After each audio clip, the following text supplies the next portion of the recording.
Thomas Burke heads up the Irish mob, and they're based out of a section of the city called Point Verdun.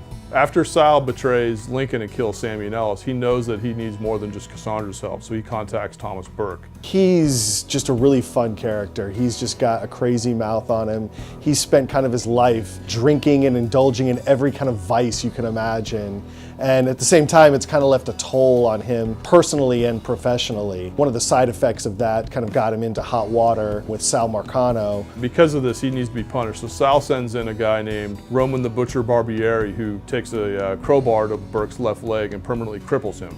Burke is kind of at the lowest point of his life right now. His son was murdered, he doesn't have any territory any longer, and he's feeling pretty impotent. When Lincoln comes along, there's an opportunity to get some payback and also get a little bit more of that power that he used to have before. Ever since then, Burke has been basically looking for a way to kind of get back, at first at the good side of Marcano, and then eventually when he realizes that that's not going to work out, he just wants to take him out altogether. And part of that is exacting a horrific revenge on the Butcher. In fact, that's contingent upon him agreeing to assist Lincoln. When it comes time to deal with the Butcher, Burke wants to handle that himself.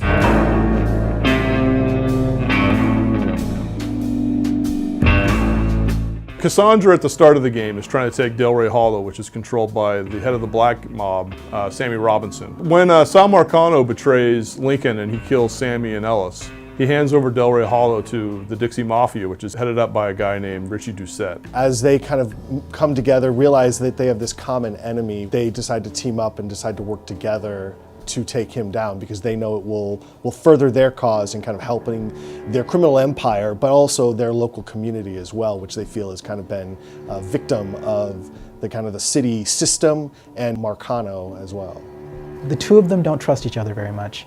Lincoln is concerned that at any given point in time, Cassandra may turn on him, and you know, Cassandra doesn't trust that he's going to look out for the people in the Hollow in the midst of his war on the Marcano crime family. History tells me that giving you more guns might be unhealthy for me. It's not like that.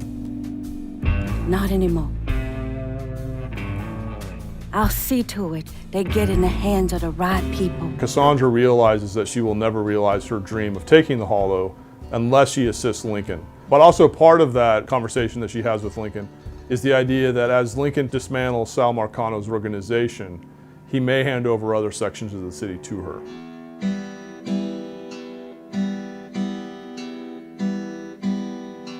Vito Scaletta was actually exiled to New Bordeaux after the events of Mafia II. It was basically the deal that Leo talks about, is that he's not going to have Vito whacked, but Vito's going to have to move somewhere where he really doesn't want to live. And as part of that, Sal is forced by Leo and the commission to give Vito a section of New Bordeaux.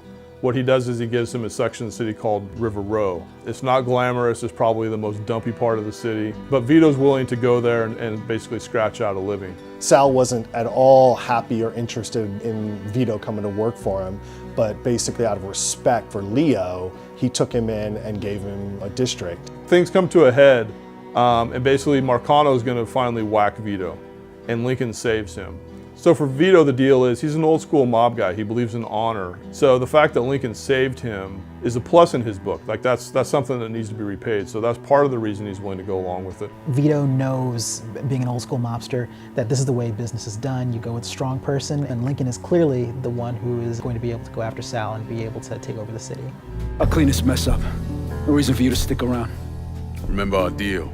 I'm expecting a cut of everything you bring in. Hey, I know how this shit works. You'll get your money.